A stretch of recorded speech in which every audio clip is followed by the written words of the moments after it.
Good day, ladies and gentlemen, once again.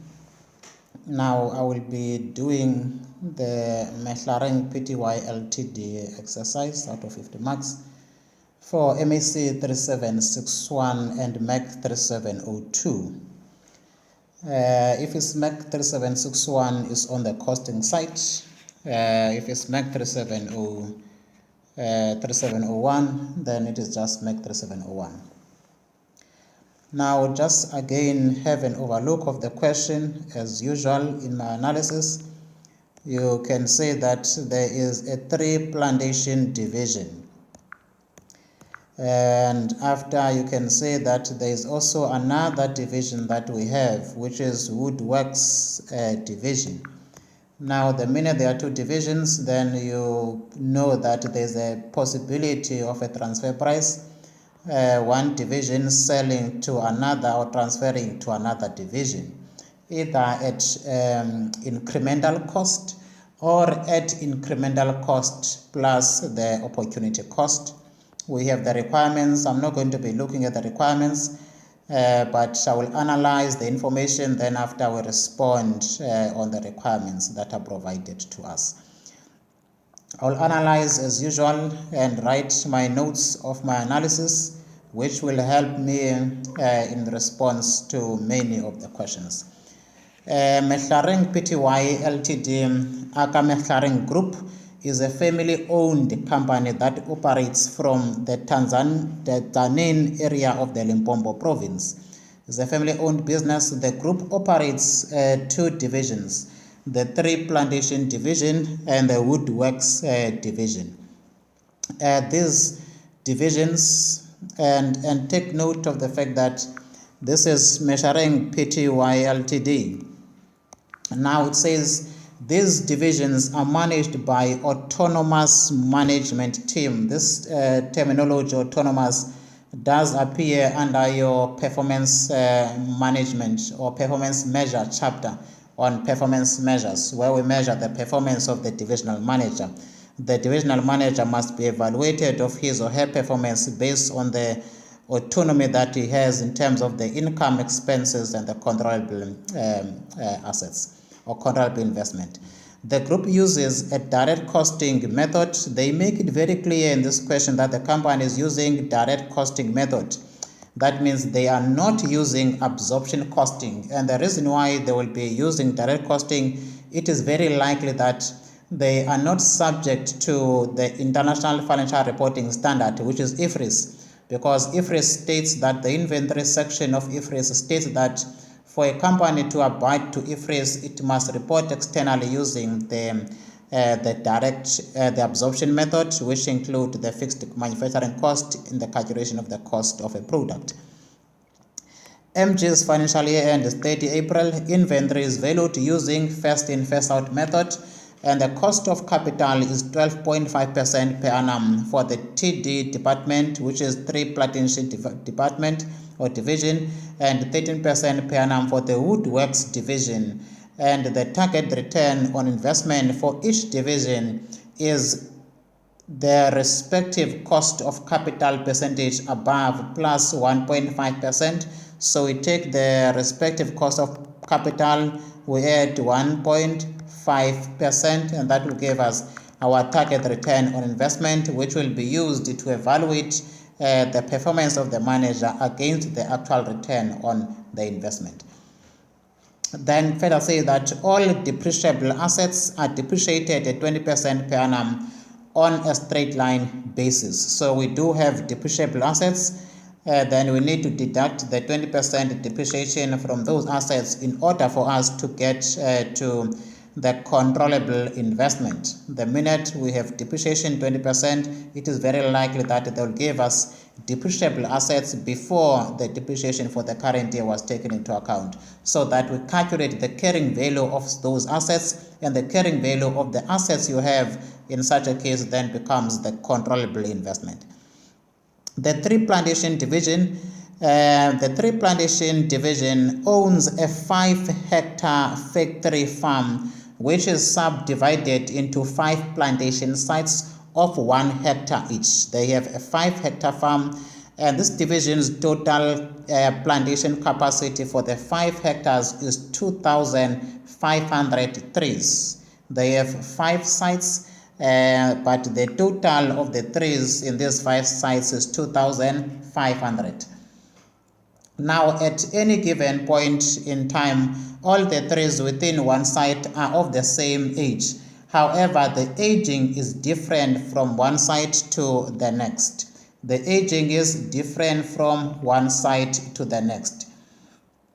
Now, it further says that is different from one site to the next. For example, when trees in site 1 are 2 years old, then site 2 trees are 7 years old. Only 20-year-old trees are harvested, and only one site is harvested at a time. Irrespective of the site being harvested, the harvest always yields the same number of output. It takes the whole year to fully harvest a site, and once harvested, the tree then cut into logs. And this sentence is very important that says it takes the whole year to fully harvest a site.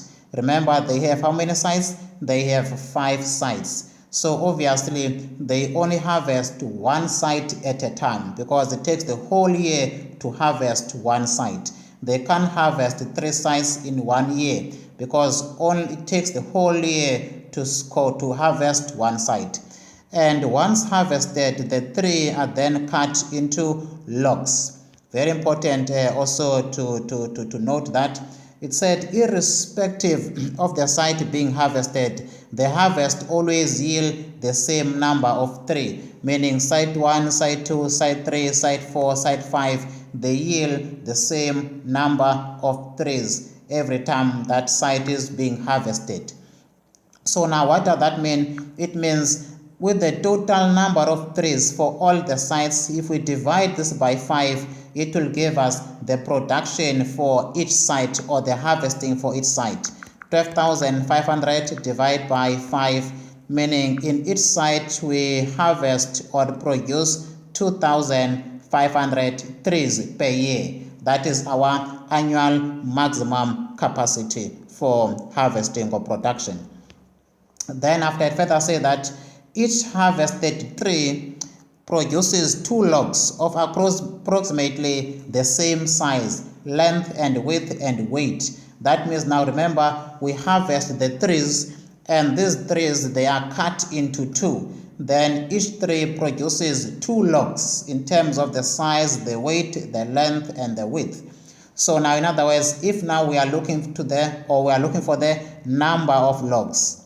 We are looking for the number of logs. That means our number of logs will be the number of trees harvested times by 2, which will give us the number of logs that we produce in a year. Meaning we produce 5,000 logs, but we harvest 2,500 trees, and each tree will be cut into half, and that tree will then make 2 logs. So very important to note that. Okay, let me go further, not analyze in details. The production and the sales of these logs is as follows. The selling price to the external customer per log is 270, and the variable cost per log is 125 Rand, and the total fixed cost per log is 1,250. Take note of the fact that our depreciation was 20% on the straight line method. Remember, straight line meaning your depreciation will be the same for the entire useful life of the asset. That means now the total fixed cost that we are referring to, it includes the depreciation, because depreciation is fixed for the next 5 years, 20% being the same as 5 years. So depreciation is likely to be included in the total fixed cost of 1,250,000 rands, and it is supposed to be there because it is a fixed cost.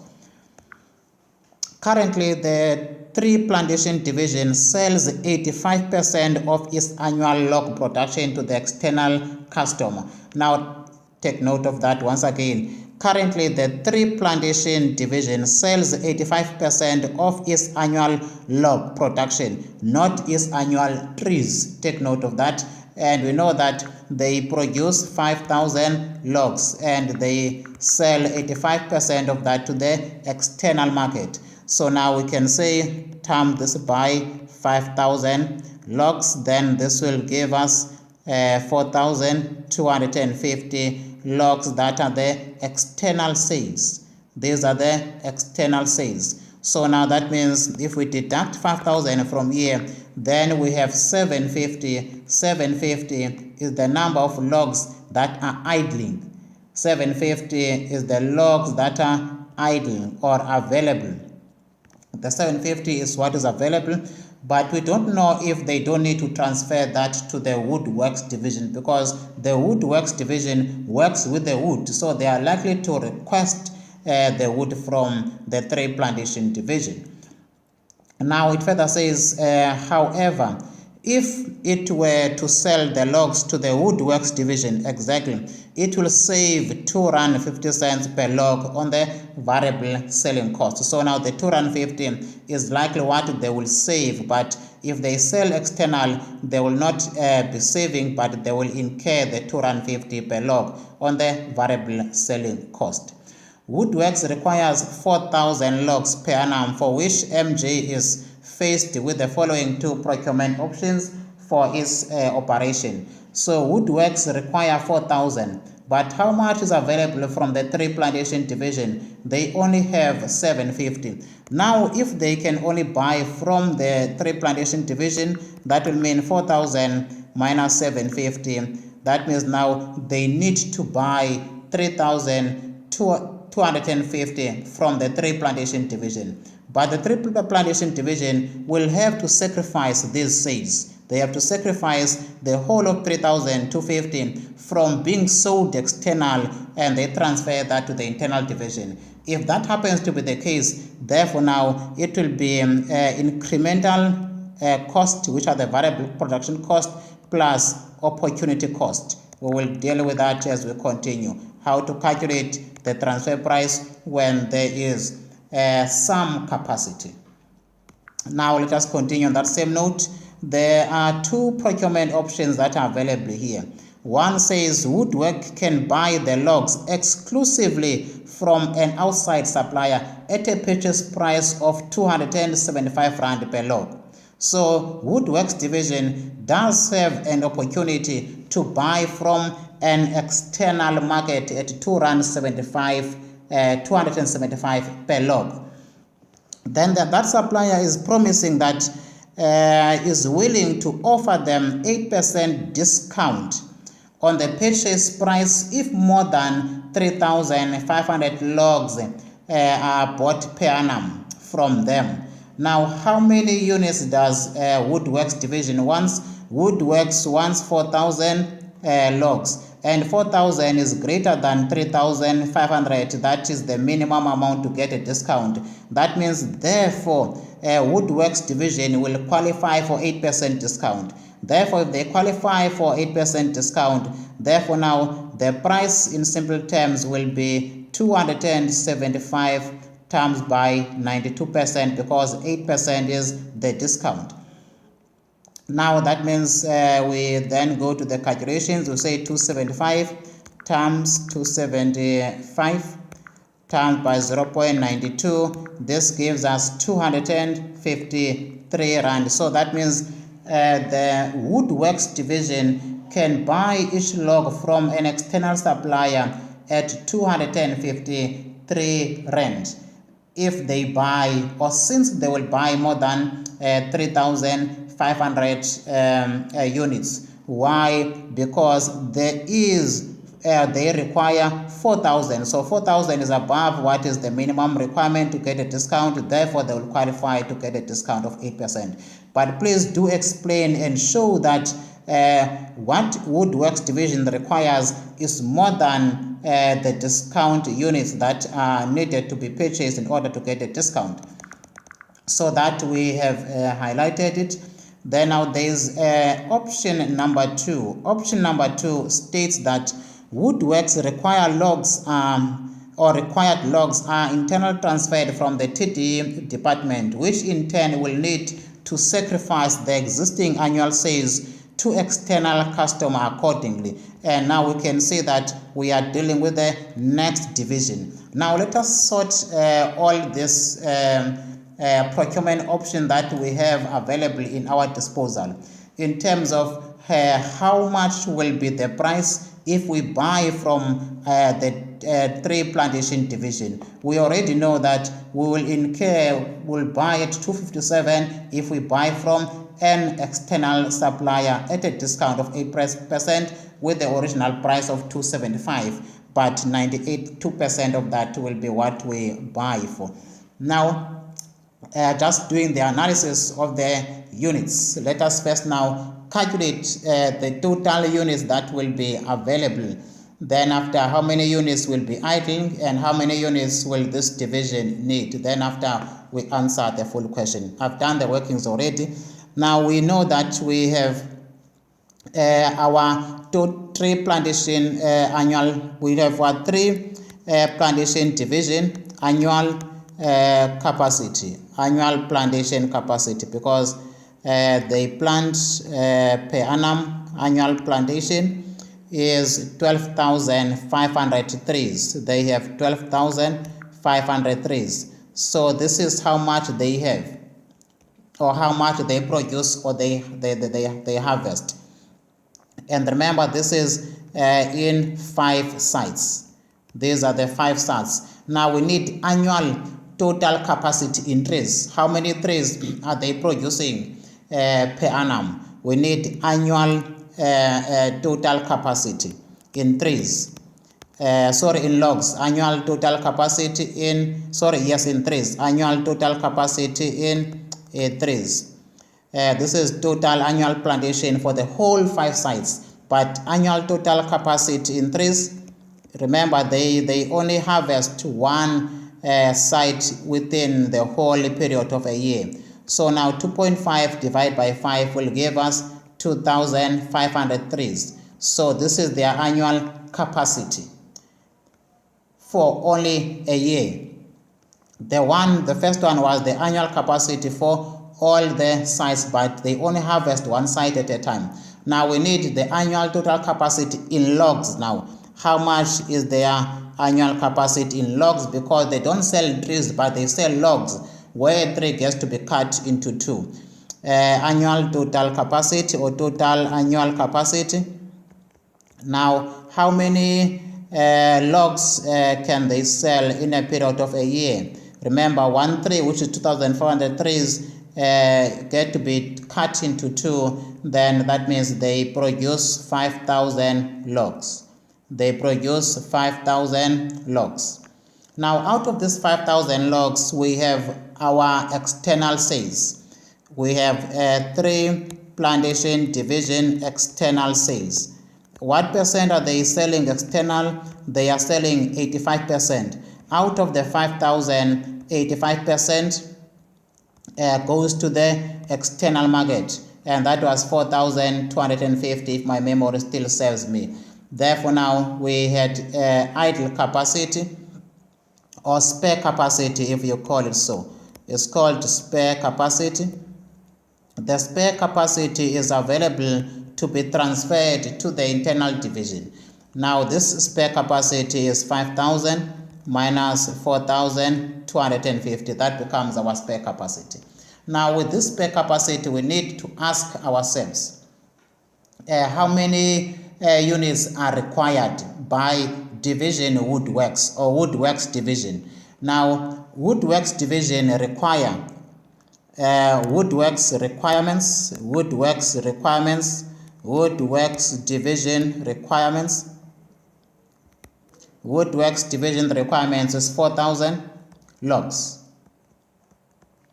And take note, now we're dealing with the logs. They require 4,000 logs. Now they can buy from the internal division. Now we have a purchase from the 3 plantation division. Purchase from 3 plantation division. How much can they buy? They can only buy 750, because that is what this division has available. Now we have 750. If we do that, we'll get to 3,250. that supply can be compromised from an external market. That means 3,250 is the number of logs to be sacrificed from external by the 3 plantation division. So now that means 3 plantation division will sacrifice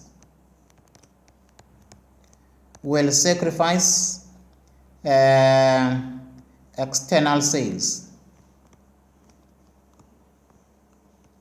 That means 3 plantation division will have to sacrifice the 3,250 units. Instead of selling them external, they will have to transfer them internal. That is, remember, that is the procurement option 2. Procurement option 2 said that Woodworks required logs are internally transferred from the 3 plantation division. So the question, how many units will be transferred from the 3 plantation division? The 3 plantation division will have to transfer us these units and sacrifice these units, because the 750 was not a sacrifice since it was already available and idling, called the idle capacity. Now we need to then bring that to our attention, and we say how much will then be the price that will be minimum transfer price between 3 plantation division and the Woodworks division. Now let us first start with the first one. We said that we know how much is the price from an external market, but now we are looking for the one for the internal transfer. Let us look at the internal transfer price. Internal transfer price. Internal transfer price. Now, if we're transferring internal, we first need to look at the contribution and contribution on lost sales. We need to look at the contribution and contribution on lost sales. Now, we need to say how much will be the 3 plantation division and contribution. Now, if the 3 plantation division sells these products to the external market, remember they are selling them at 270 if my memory still serves me. Yes, 3 plantation sells at 270. We have a variable cost of 125, and we also do have the variable selling price. When they sell external, they incur a selling cost of R2.50, which will be savings when we are buying from, or we are selling internally. So we minus 125 and minus R2.50. So now our contribution that will be lost will be an amount of 270 minus 125 minus R2.50. That means they would have earned the contribution of R442.50 for every unit. Now this will be a sacrifice, because 3,000 times by 3,250 units will be transferred internally and sacrificed from external. So now this is the contribution that this division would have earned for every unit that is sold. But now if the option is chosen, then that means the lost contribution they earned will have to be taken into account from the number of units that which is 3,250 that would have been sold external. Now, if they choose this option, then we need to calculate now at what price must this be sold for. But one thing we know is the fact that we has to be incremental cost plus a contribution on lost sales plus the contribution that is on the units that were lost from the external market. How do we do that? We say we are looking for the transfer price. Looking for the transfer price, we know that it will be variable cost. It is variable production cost. Variable production cost. After we have removed, take note, after we have removed the savings, we have to remove the savings of the selling cost to the external market of R2.50. Then after we need to add lost contribution per unit. We need to add lost contribution per unit. which is called opportunity cost. I call it opportunity cost, but you can call it loss contribution per unit. Loss contribution per unit. Now our variable cost in this case, it is our 125 rand.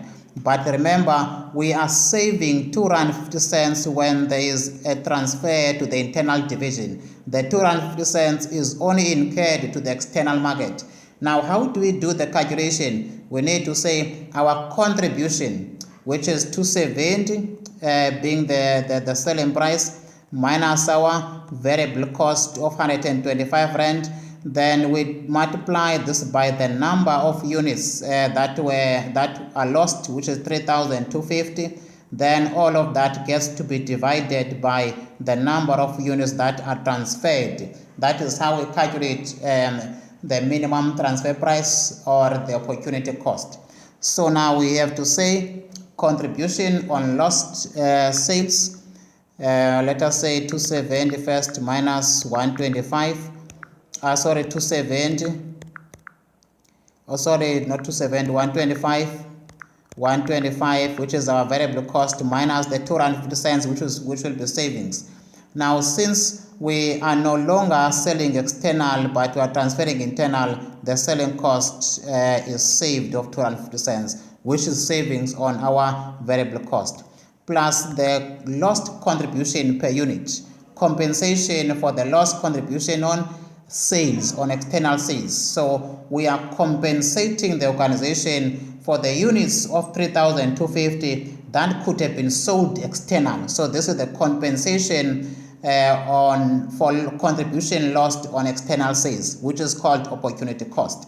So now that will be 270 minus 125 equals, this is our contribution on the internal transfer. Remember, the 2 rand 50 cents now is no longer in place. We are not taking that into account. Then we have our contribution. Then after we say divide by the number of units that were transferred, then we multiply this by we have 270 minus 125. We multiply by 3,250, the number of units that were transferred, divided by the number of units that were lost, divided by the number of units that were transferred. Then this will be 117.81. We take the contribution, multiply by the units that were lost, and the organization lost 3,250 units. Then after we divide by the total units that are being transferred, and we are transferring the whole of the 4,000 units from Division 3 Plantation. Then after we now have to totalize that 117.81 plus 122.50. Then this gives us 240 rand 31 cents. 240 rand 31 cents. Now, if Division Woodworks decide to buy from internal, this is the price that they will buy from the 3 Plantation division. If we look at the price when they buy from external, we know that we had an external purchase price, the first option. Let us say external purchases or external supplier. External purchases, we know that Woodworks division requires 4,000 logs. Then and logs can be bought from an external market. Selling price from external is 275 per log. If 3,500 logs are bought per annum.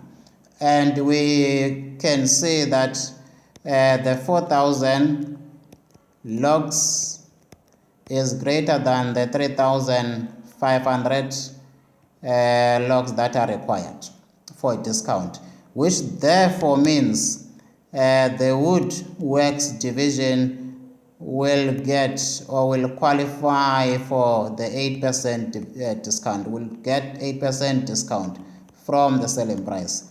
Therefore, now the Woodworks division price from the external market will be equal to 275 times this by 85%. You just need to prove that there is this requirement that they need 4,000 and the price is this amount, and they are required to buy more than 5,000, 3.5, and what they require is more than what is a minimum discount allowance. Therefore, they will qualify for 8%. Therefore, now we can conclude and say 253 is the selling price. Comparing this selling price of 253 and the selling price for transferring internally, obviously we can conclude that the option of transferring internally is the lowest. Therefore, now the Woodworks division will be recommended to buy from an internal division, which is Plantation division.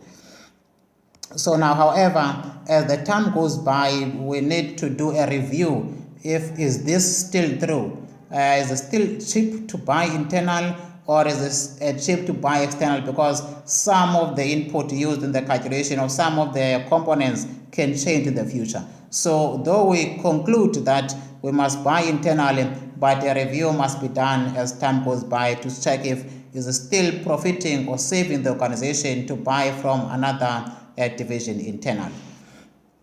Now we're just analyzing this because it was almost the end of this part. Let me respond to the question that we have for the Plantation division before I do the Woodworks division. Now let us go straight to the requirements. We are required to say assume that MG decides to adopt procurement option to calculate the total number of logs that Plantation will have to sacrifice from its existing external customers in order to fully supply Woodworks division. That is an obvious answer. We know that they will have to sacrifice 3,250. This is Plantation division will sacrifice external sales. So this is exactly the answer. Already do have that one. So we are done and dusted with that 2 marks.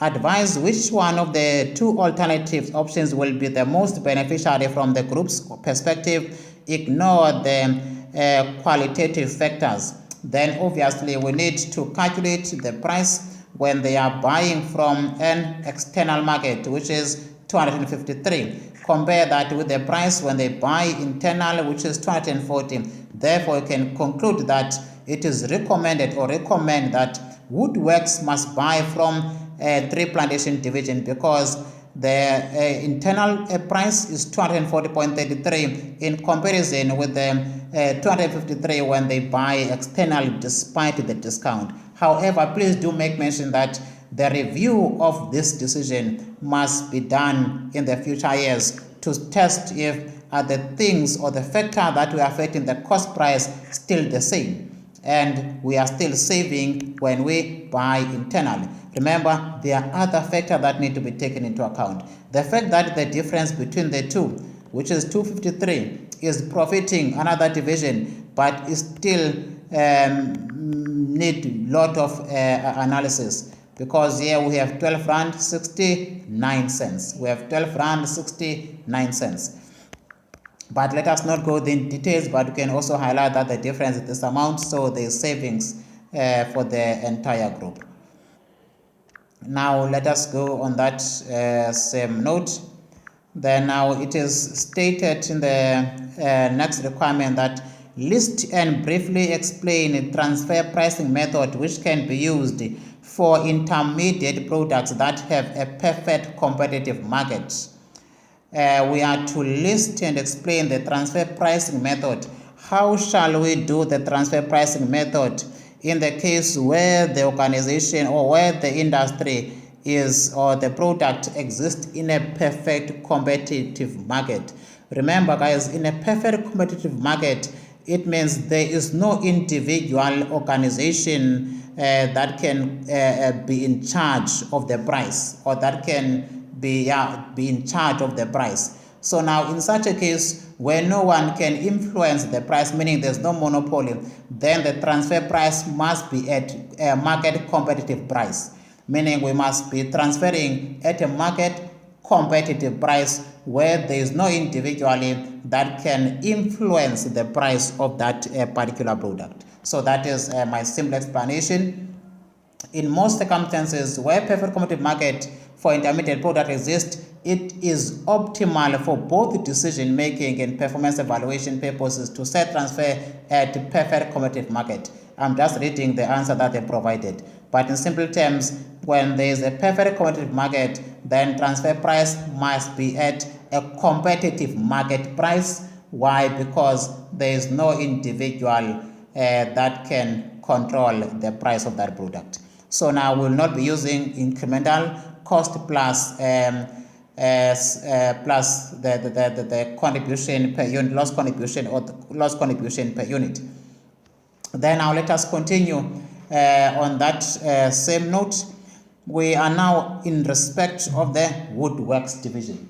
They say in respect of the Woodworks division, meaning now we are done with the tree plantation division. Then we can go and read something that has to do with the Woodworks division up until we are done, and we can see that there is another one in respect of the black industrial development. So there is another piece of information that we need to read. From D to I will be focusing on the Woodworks division. Woodworks division, but we stop before the black industrial revolution. Now it says in the Woodworks, the logs are processed and converted into two types of products. Remember, this division bought 4,000 logs from the tree plantation. They bought 4,000 from the tree plantation, which was more cheaper, 240 rand. I'm not sure if it was 1 cent, but it was 240 rand 1 cent or 10 cents or 31 cents. Yes, it was 31 cents. So now we knew that they are buying these units from this division. And this division processed two types of wood, top-notch wood and Shire wood. Top-notch and Shire woods are sold to furniture manufacturing companies, and the following financial information was extracted from the management accounts for their respective financial year. Now look at the fact that these wood are not sold as complete tables or chairs or desks, but they are sold to furniture manufacturing companies.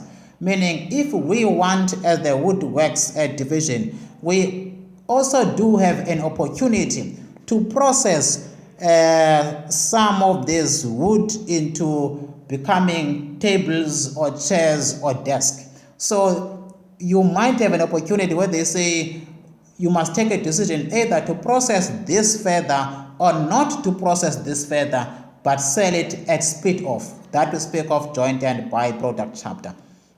Now, the following financial information was extracted from the accounts in respect of the financial year that we are busy with.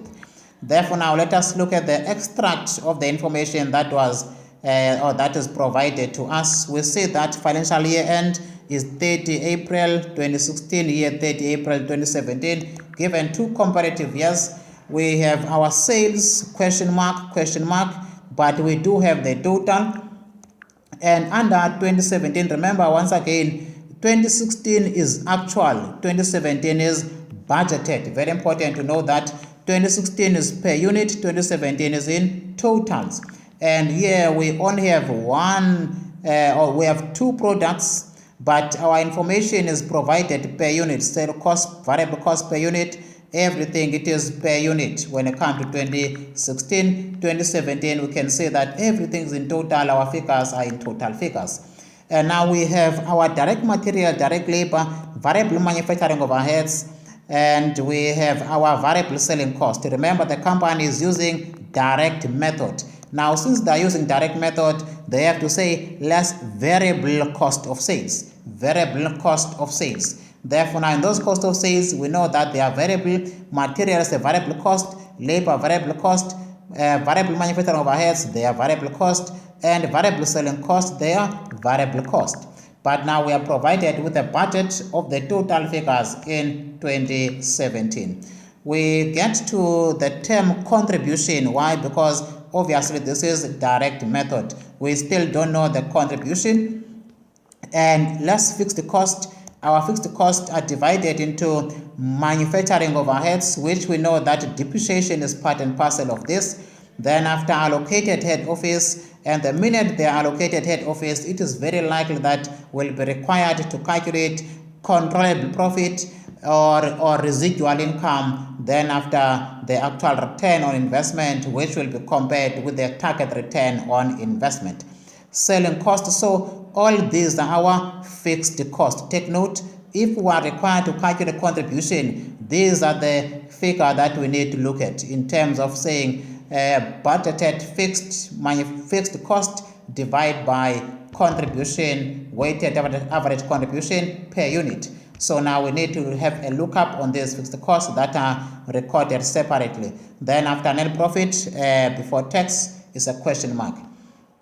Now extra under number 1 says information relating to Woodworks 2016 financial year ended actual results. So now this is the actual results for Woodworks for 2016, the same as it appears on the table, but they gave us extra information regarding that. An extract from the 2016 financial year and management accounts reflected the following actual results. We have actual results for 2016. We had opening inventory, production, sales, but our opening inventory is in units. These are the units. Our sales are in rands, in total sales. We don't know how many units were sold in 2016, and we don't know the closing units in 2016, because closing of 2016 becomes opening of 2017. And now if you look at the extract of the statement of profit or loss, our opening inventory is a question mark, Why? Because we need to find the closing inventory of 2016, which becomes opening of 2017. Now, if we know the number of units that were sold, if we can know the number of units sold here, then it will be easier for us to say opening plus production minus sales will give us closing inventory. But now we don't know the selling price per unit. We know the total sales. But if we can get the selling price per unit, even if it's 70 Rand or 90 Rand or 20 Rand, we'll divide with the selling price per unit of 2016 so that we get the number of units sold in 2016. Then we say opening plus production minus sales will give us closing inventory. So now let us read further and see if is there any information that can help us to find the selling price of 2016, because this is the 2016 information. Now, what else? That means now under our sales for 2016, we have nothing to record. But if you look at this total, 11,137,500 total sales, it is the same as this one, meaning the sales total for 2016, we do have them as they told us so, but we need to get the selling price per unit. Now let us continue analyzing this information. We have controllable investment, which is made of depreciable assets at cost. That means for us to get to the controllable investment at the end of the 2017 accounting period. Remember, this is at the end of 2016, which becomes a beginning 2017. So now in 2017, we need to deduct our depreciation in order for us to get to what we call carrying value at the end of 2017, and carrying value is called controllable investment. Now let's continue on that same note. The division operated at 80% of its full production capacity throughout the 2016 financial year. That means in 2016, when they produced, remember total units produced, when they produced 12,500 and 15,900, this was 80% of the full capacity. Now let us calculate the full capacity. Let us calculate what exactly is the full capacity. We are under the Woodworks division. Under number 1, we're looking at full capacity. full capacity. We have top notch, we had Shire. Then now we know that the company operated at 80% times by 100 divided by 8. Now we are looking for 100% of that 80%. Then we say 12,500 times by 100 divided by 80. Then the companies or divisions annual manufacturing capacity is 15,625 for the top-notch product. Let us look at Shire. Shire, we had 15,900, which was 80%. We are looking for 100% out of that 80%, meaning the full capacity for the Shire wood type, it is 19,875. When they produce these units, they have maximized their capacity. They can't exceed this full production capacity, full or maximum capacity for the Woodworks division. Then now let us continue on that same note. Number 2 says, this was 1.2. This was 1.2. This is 1.2. 1.2. Now we continue on that same note. We see what do we have installed for us. The following information relates to the Woodworks 2017 financial year budget. Take note, this is 2017 financial year budget, meaning this information relates to this part of the extract of our income statement. This is where we are, the budget for 2017. The question is, how did we get to the figure that we have? That question will be answered by the information that we have. How did we get to this sales? How many units did we sell? At what price did we sell? Because the selling price here might allow us to go back and get the selling price here per unit. Now, looking forward to such analysis once again. Now it says the basis, very important to know this term, meaning the base year that was used. The basis for the 2017 financial year budget is the 2016 year and the actual results. Meaning when we planned our budget for 2017, our plan was based on what happened in 2016. In simple terms, you could say 2016 material price was 70 Rand. Then we expected to increase by 10%. 2016 direct labor was 70 Rand. We expected to increase by 17%. So that's what the base means, meaning we base our future based on the current actual results we had in 2016. Very important to highlight also that the budgeted sales volumes are 13,970 and 20,955 for Top Notch and Shire respectively. That means we know how many units were sold in order for us to get to these units. So now if we know these prices, then we can just do the calculation. We have 13,970 and 20,955. 13,970. Let us check the selling price here per unit. Selling price per unit, that is under 1 point. That is under 1.1 or 2.1. That is under 2.1, 2.1, 2.1, 2.2. Yes, we're done with 2.1. We are in 2.2 now. Then now we are under 2.2. We are calculating 2017 budgeted price per unit. Budgeted price per unit. We have these two, Top Notch and Shire product or wood. We are calculating the price. Then you say the selling price will be calculated, and the selling price I will not be showing the workings. I'll show you the calculations only. Then you can do the writing. Now, how do you calculate? Remember, we sold 13,970 and 20,955. Then we say our total sales. Total sales for Top Notch, they are 5,657,850, 5,657,850 divided by 13,970. Divide by 13,970 just to verify, yes. Now we say equal, it gives us 405 rands, meaning the price here was budgeted to be 405 rands. Was it the same price in 2016? We don't know, but this was based from the previous year, not the same but based. Then we go to the second one, second sales of 2017. It is 6,787,420 divide by 20,955. This gives us it is 6,789,420 divided by 20,955. This gives us 324.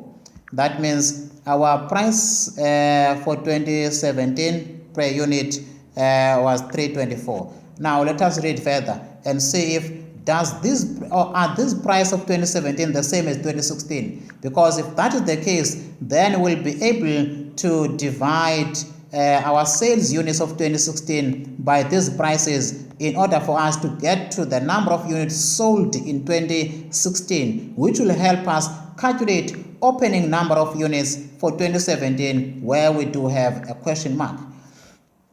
Now deeply in that analysis, we continue. We stopped where there was a comma. It said while the unit selling price, meaning selling price per unit, is set to increase by 8% for each of the two products. Meaning now in our 2017 financial year, we took 2016 selling price, we increased it by 8%, it become our budgeted selling price for 2017. So now if that is the case, meaning the 405 rand and the 324 we just calculated are after 8% increase. So in other words, we said the selling price of 2016 multiplied by 1.08, it gave us 405. Another one, we said the selling price of the Mashaya times by 1.08 for 2016 then gave us the 324 for 2017. 324 for 2017. So now that is how we got to these prices. Now we need to get how much of the selling price for 2016, how much was the selling price for 2016 that was increased by 8%. So we divide by 1.08. We multiply it to go forward, we divide to go backwards. Then remember, division is the converse or is the inverse of the multiplication. So if you want to go back before you multiply it, then you divide. So now we cancel that. Selling price for 2016 will be equal to, remember, whatever you do on the debit side, you do the same on the credit side. For every debit entry, there is a credit entry. And in mathematics, whatever you do on the left, you do it over the right or over the equal sign. Now, I don't know why this is disappearing, but no problem. We have our selling price equals. So that means we say 324 divided by 1.08. This will give us 300. That means the 2016 selling price was 300 for the Mashaya product. Then for the top notch, we divide this 1.08. It gives us 375. Then we have 375 as the selling price for 2016. Then now here was the solution. Therefore now we can come here and say our units sold in 2016, we divide here by 375 and we divide here by 300. So now that means we can confidently say that 5,062,500 divided by 375 will give us 13,500 units that were sold in 2016. Then after we have 6,075,000 divided by 300. This will give us the number of units that were sold, 20,250 that were sold in 2016. Therefore, we can calculate the closing inventory of 2016, which becomes opening of 2017. Now let us do that while time allows us. Therefore, now selling price for 2017. Then if you want, you can say selling price for 2016. Then you know that you divided there by 1.08. You divided here by 1.08. then this gave you 375, and this gave you 300. Make sure that you show all the workings. I show my workings where I'm writing. I cannot be writing everywhere and everything. Now, we continue on that same note. We are calculating 2016 closing stock. 2016 closing stock or 2017 opening stock. We have top notch, we have Shire wood, we have opening stock. I have seen the number 410 somewhere. Our opening stock of 4,100 and 6,800, 4,100 and 6,800. Then produced units that were produced, we had 12,500, we had 15,000 something, 15,900, yes, 15,900 units produced. Then after we need to deduct what was sold, less sales. Then after we deduct our sales, of which our sales, we calculated them to be 13,500, 13,500, and we have 20,250, correct, 20,250, yes. Then we have 20,250. Therefore, now this will tell us how many units were left. 20,250 minus 15,900 minus 6,800.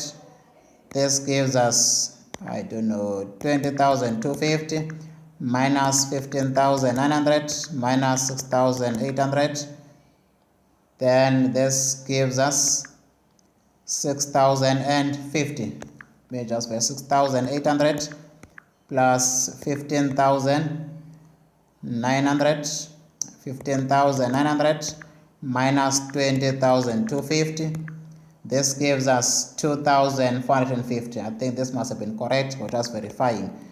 Then 4,100 plus 12,500 minus 13,500. This gives us 3,100.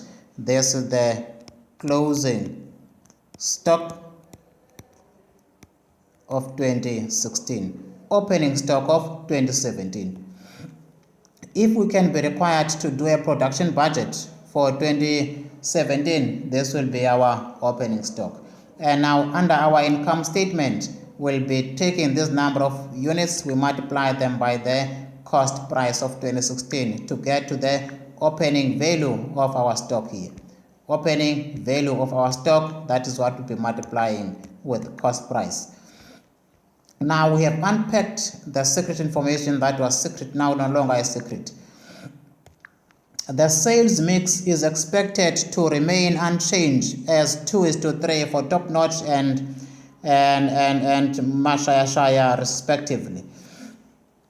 Then after we continue on that same note, take note, this is very important, the sales mix, it will be used when we're calculating our break-even point. Then after it says the division is expected to operate at its full production capacity throughout the financial year. Now under 2.3 we have our budgeted production. 2.3 we have our budgeted production, and that will be top notch Shire.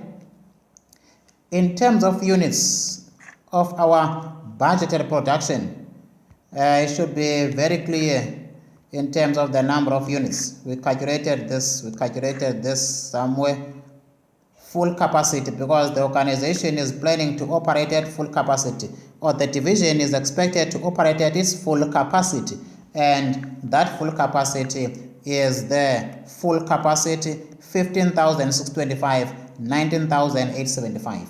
15,625, that is 15,625, 15,625, and another one, it is same document. Another one, it is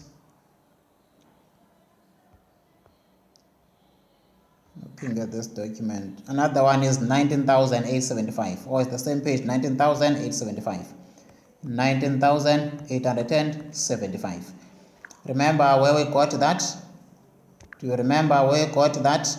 We're told that the information for 2017, you said the division operated at 80% of its full capacity in 2016. And in 2016, this is what they produced, which was 80% of the capacity. We converted that to full capacity by multiplying by 100 divided by 8, if you remember. So now that is how we got to the full capacity.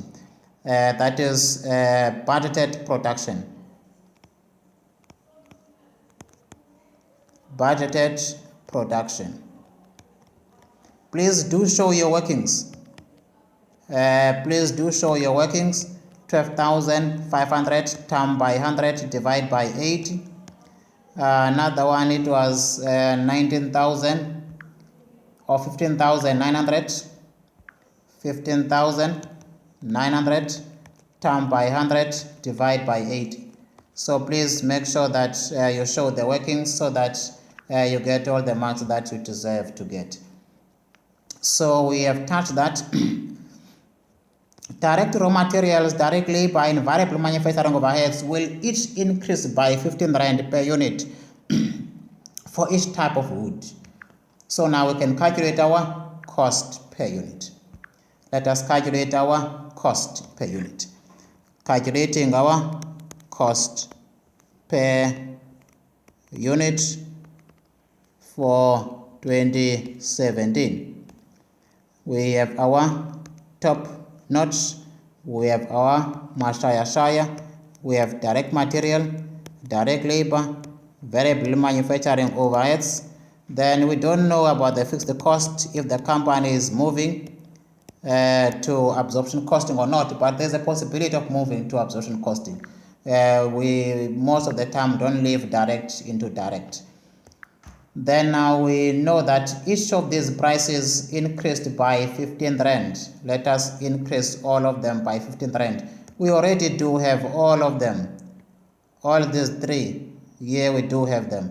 What do we do now? We just add 15 Rand to all of them. 195 plus 15, it is 210. Then we have 210. Then we have 170 plus 15, it will be 185. It will be 185 here. Then we have other prices. Other prices, 45 plus 15 will give us 60. 45 plus 15 is 60. And we have 30 plus 15, which gives us 45. Then we go to the next one, which is 25. It will be 30, 40. Then this will be 40. Then the next one plus 15 will be 20, it will be 35. So we just add 15 Rand to all of them. That is our budgeted price. Then now we can draw a line here. I don't want to write the total because I'm expecting the fixed cost. I'm expecting the fixed cost. Then after, let us go on that same note. We have responded to 2.4. We have responded to 2.4. This was 2.3. Now this is 2.4. Then let us go to the next information provided to us. The variable fixed and selling cost per unit are expected to remain unchanged. The variable and the fixed selling cost, let us look at them and just see. Here we do have the variable selling cost of 250 Rand and under fixed selling cost that remain the same. So that's why they're talking about these two have remained the same. The fixed and the variable selling cost have remained the same. Then let us continue on that same note. Then says the total fixed manufacturing overheads, which also includes the annual depreciation charged, are projected to increase as follows. a 50% probability that the increase will be 10%, a 30% probability that the increase will be 11%, and a 20% probability that the increase will be 5%. This is a financial management accounting kind of a question where you're calculating the expected return. In this case, we are calculating the expected depreciation. So now let us work that one. I wanted to write it here. Okay, let us look at it. Fixed cost expected increase. Fixed cost expected increase. There is 50% chances that fixed cost will increase by 10%. So times times by 10. Then there is 30% probability that it will increase by 11. There is 30% chance that it will increase by 11. Then there will be definitely 20% that it will increase by 0.2, that it will increase by 8.5%. It will increase by 8.5%.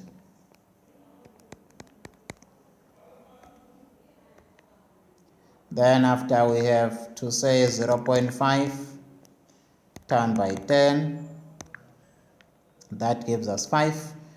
0.3 times by 11, that gives us 3.3. Then 0.2 times by 8.5, that is 1.7. Total of the expected 3.3 plus 5. That means there is a budgeted 10% increase. Expected increase in fixed cost, or fixed cost expected increase. That is an arrow indicating increase, just avoiding writing too much. So there is 10% probability that the fixed manufacturing, specifically the fixed manufacturing overheads, will increase by 10%. Now, where are our fixed manufacturing overheads? Our fixed manufacturing overheads are allocated there. We have 1,278,000. 1,278,000 rands.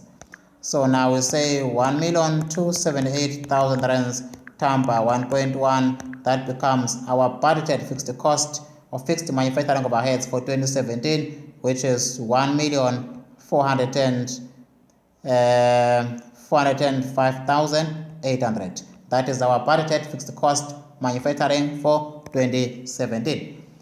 Then let us continue to the next fixed cost. Remember, this fixed cost will help us in the calculation of the break-even point. Don't forget that fixed costs are connected to the calculation of the break-even point. This is done and dusted. This is done and dusted. Head office will allocate an additional 129,675 to the division. Do we have that in our income statement? Yes. This is 129,675. 129,675. So now we are increasing our fixed cost here.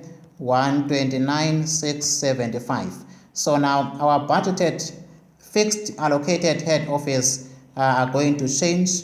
Then we say 320,325 plus 129,675, meaning our budgeted fixed allocated head office costs are budgeted to be 450,000 rands for the year 2017. Remember, there was a statement that said this will remain unchanged. This and its variable aspect will remain unchanged. So now we can be confident to say 94,298 will remain the same, unless there will be further adjustments from the additional information. But as per the current period, we can say this will remain the same as they stated to us. Now, our total fixed cost. Just want to calculate my total fixed cost, all of them. Total fixed cost. Total fixed cost. when we talk of all of the fixed cost, how much will be my total fixed cost? 450,000 rands plus 94,298 plus 1,405,800. This gives me 1,950,098. That is my total fixed cost, 1,950,098. So that is my total fixed cost, which will be divided by the contribution per unit, or weighted average contribution per unit, in order to get the break-even point. Then after we continue on that same note, fixed selling costs are expected to remain. They said they will remain, and they say they will remain. Oh, but they are dividing it into the two products. If you say there, let us add the two. If you add the two, still get the same 94,000. 38,328 plus 55,970. We get the same 94,298. 94,298. Nothing has changed. There is your 94,298. But they are just telling us that part of that is for Top Notch and part of that is for Mashire Shire. That is important in the completion of the income statement to know how much is our expected selling cost as a non-production or manufacturing cost. There are no plans to buy or sell depreciable assets. Remember, if we were to sell depreciable assets, we bring together the topic of asset disposal. Now, the profit or a loss on the sale of an asset. If there's a profit, where do we record in the income statement? If there's a loss, where do we record that in the income statement? Shall we put that when we evaluate the performance of the manager? Yes, if the performance manager has autonomy of such assets, or decision or autonomy in the buying and the selling of assets. So the profit and the loss can be part and parcel of this subject. Now we are done with this division. There is a proposal. The proposal has its own separate question, and there was some black industrialist that needed to take place, but that was separate, and this one goes together with the above. Let me read it. It says, at 2017 financial year budgeted presentation meeting, the board ratified the following proposals. MG should adopt, there we go, adopt International Financial Reporting Standards as its primary reporting framework effective from the 1st of May 2016, which is the 2017 current budget period. The start of the financial year and the change is in its costing method to absorption costing. Remember, the International Financial Reporting Standards states that under the inventory, state that an organization that is using IFRS must adopt the absorption costing method, because that is the inventory reporting requirements. So now that they are changing to IFRS, then even also International Accounting Standard to require that when the company is adopting IFRS, then they must adjust their system, which is from direct to the absorption costing system. And now let us continue. It says, in line with the Woodworks fixed manufacturing overheads absorption rate per unit by 30 April 2016 was retrospectively calculated as 45 Rand per unit, and the budgeted absorption rate for 2017 was 49 Rand 50 cents. I like that one because the 49 Rand 50 cents then belong here because it is for the year 2017. 49 Rand 50 cents is the absorption rate or the fixed cost for 2017. Why? Because the company is adopting the International Financial Reporting standard. So now when they accept that, then that standard requires organization to report externally, including their fixed cost or using the absorption method. But for internal purpose, they should and they can still report using their direct method. They are not prohibited not to do such. Now continue on that same note, we are provided with the fixed cost per unit of the previous year which used not to be there, meaning now we need to know the cost per unit of absorption for 2016. This is very easy. I'll just show you the calculations. Very easy because we have all the cost given to us. We do have all the cost. All that we need is to add the fixed cost that was retrospectively calculated, and retrospectively calculated to be 45 rand. So now we need to adjust now our opening units by adding the absorption rate of 45 rand. So we have 45 rand that must be added as the fixed cost per unit. Then after we draw the line and we calculate the total of our cost in 2016, which will become opening of 2017, the cost that must be multiplied on our opening stock. If you remember that opening stock we calculated, 195 plus 45 rand plus 25 rand plus 45 rand. That means the cost per unit of 2016 retrospectively adjusted to absorption costing is 310 rands. It is 310 rand. It is 310 rand. That is 310 for the top notch. For the other one is 170, Mashaya plus 30, plus 20, plus 45 equals 265. Those are the prices of the previous year. We have 310, top notch is equal to 310, Mashaya is equal to 265 rand, prices of 2016. These are 2016 prices adjusted to the absorption costing. Now I am trying to be as much as I can be quick on time, not spending much time writing, but please do write the details as I'm showing you. Your workings very thoroughly. Now the second last one says Woodworks allocated head office expenses are expected to be apportioned to products based on the budgeted production volumes for the 2017 financial year. Take note of that. Woodworks allocated head office expenses. Let us look at the allocated head office expenses. Our allocated head office expenses, we can see them that allocated head office expenses amounted to 450,000 rands for the division, but we don't know how much belongs to top notch. We don't know how much belongs to Shire.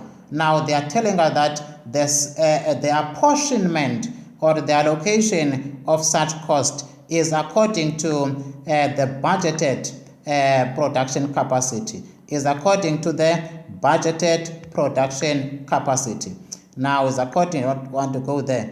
It is according to the budgeted production volume. Our budgeted production volume, we know what is our budgeted production volume, that we are planning to produce at full capacity. This is, I want to go to where it is.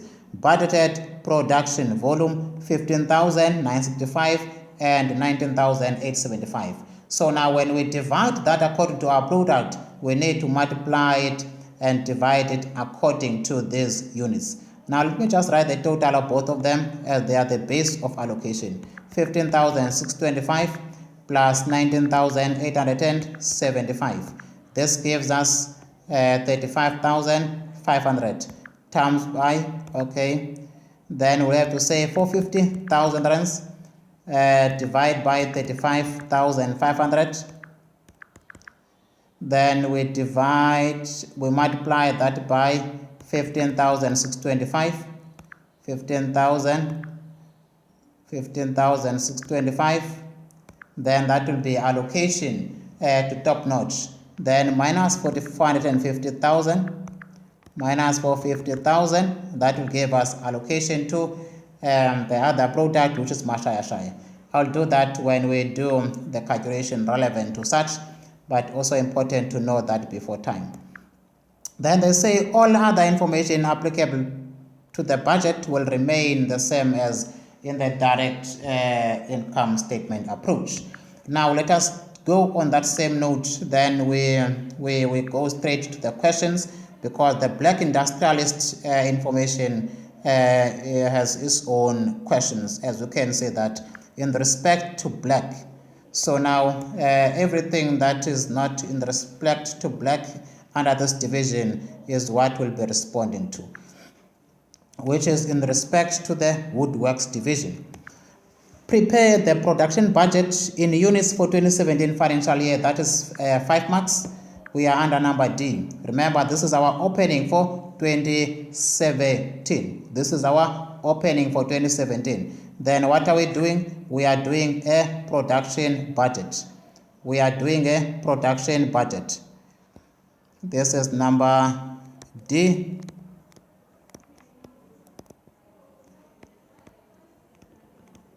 Production budget. We have top notch, we have Shire. Then there is opening stock. There is expected sales, not opening stock. We have expected sales.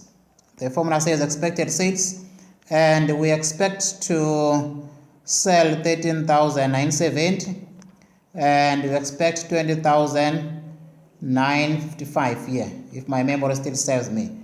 Our expected were 13,970, meaning our budgeted 13,970. Yes, the following relates to the 2017 financial year budget. This is budgeted sales volume, the 13,970 and 20,955. Then you say expected sales plus closing stock. Plus closing stock. Now, do we have closing stock for the current period? No. Now we need to do our workings on how to get to the closing stock. Is opening plus production minus sales. Do we have opening? Yes. Do we have production? Yes. Do we have sales? Yes, we do have sales. So now we can be able to calculate our closing for the current period. Now we have top notch, just extra workings, Shire. We say opening and say production, which is production 15,000, 15,625, 15,625, and 19,810, 19,875. That is what we produced, 875. Our opening, we know what we opened with. Our opening is closing of the previous year, because this is the closing of 2016, opening of 2017. 2016 closing stock 3.1 and 2,450. 3.1 and 2,450. 3.1 and 2,450. Then after we have our opening, we have our production. Then we need to less our sales. Our sales, we budgeted to sell 13,970 and 20,000. We budgeted to sell 20,955. Now we're using this information to get to our closing of 2017. This is 2017 closing stock that we are looking for. Now we have all other information for 2017 regarding our units, but what we don't have is the closing. So we need to calculate closing before we do the budget.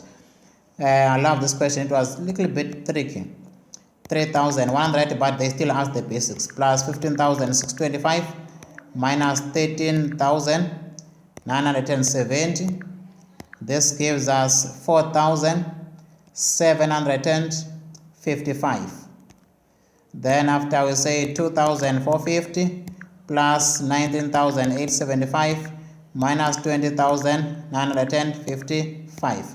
This gives us 1,370, and this is our closing stock for 2017.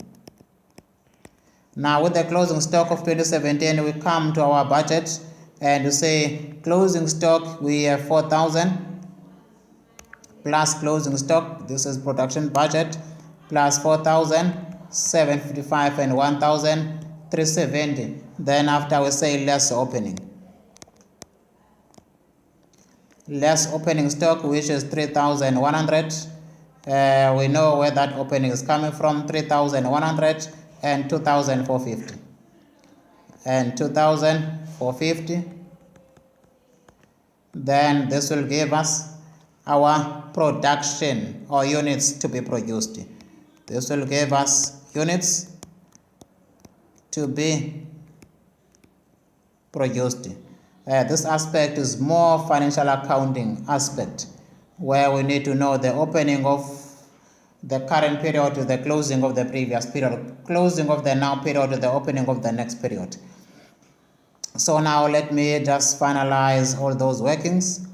Then we have 13,970 plus 4,755 minus 3,100 equals 15,625. Same number that we have seen before. 20,955 plus 1,370 minus 2,450. That gives us 19,875. These are the units that we budgeted to produce. And remember, these are the units of the full capacity when the company is operating at full capacity. And these units appeared under our budgeted production. Units that we budgeted to produce are the same units that will appear in your production budget, as you can see. I did not want to say that before time, but at the end, it is the same thing. These were the workings in order for us to get to the opening, because this is 2017, or in order to get the closing of 2017. So we go on that same note. We have answered the question of the full 5 marks. We are done with that. Briefly explain the concept of computerized budgeting and list 2 types of software that are used in the planning and controlling function of the budget. This is just more of a theory question, not even kind of a question, theory question. Now, simple terms, budgeting means is the use of computer-based financial models and mathematical inputs that give you the output in terms of your budget. It is the computer-based financial models consisting of the mathematical inputs and outputs, meaning it's a computer model or system where you put numbers, then the computer does the process and gives you the output, which is the budget. Then the adding and the subtraction will be done by the computer. Then it further says that we are required to list some of the examples. We need to list some of the examples of the softwares. We have accounting information system, that is one of the software. Number 2, enterprise resource planning. Number 3 could be enterprise resource management. Enterprise resource management, enterprise resource planning, and accounting information systems are one of them. You can list even more. Briefly explain the margin of safety concept. This is very important for you to be able to explain this concept. Margin of safety concept. I just want to explain this concept by using break-even point. If let us say our break-even point is 2,000 units. Let us say our break-even point is 2,000 units. Then now I want to explain the margin of safety. Margin of safety, it is the number of units above the break-even point that will help us to understand when will the company be at the break-even point, meaning how many units must the organization lose in terms of sales above the break-even point in order for them to start making a loss. Now, meaning if let us say our margin of safety is equal to 300 units, this is our margin of safety, 300 units. What does that mean? That means above our sales, above our break-even point, if our inventory decreased by 100 units, we are still making profit. If our inventory decreased by 200 units, we are still making profit. Remember, this is above the break-even point. If the number of units in terms of sales above the break-even point, that will give us a safe position before the organization can start making a loss. If our sales decrease by 300, then the company will be at the break-even point. That is why now, in simple terms, they will say margin of safety is the amount of sales in excess of the company's break-even point and is calculated by saying expected sales less break-even point sales, and it is an indication, or it indicates amount of sales a company can lose before it no longer makes a profit. So it's the number of units in excess or above the break-even point, and it indicates the amount of sales a company can lose before it no longer makes a profit. So now that is in simple terms what margin of safety is. You can calculate it as a percentage, you can calculate it as a number of units in both of them. Then number G says, based on the 2017 financial year budget, calculate the margin of safety percentage for each of the two products, Top Notch and Mashasha. Ignore the implication of the opening and closing inventory, and ignore the proposed to change the costing method to another method. Now we are to calculate for which year? For 2017. In other words, we need to calculate now the break-even point, so that we say expected sales minus expected sales at the break-even point divided by expected sales. That will give us what we call the margin of safety, and we'll calculate this as a percentage. Now let us go ahead and we do the calculations of the margin of safety, starting with the break-even point for these two products. Starting with the break-even point for these two products. Remember, we are in 2017. So now in 2017, we are calculating break-even point, starting with the contribution first. Starting with the contribution, this question is number G. This is number G.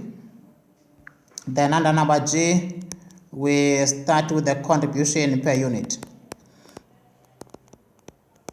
Contribution per unit. We have Top Notch, we have Shire.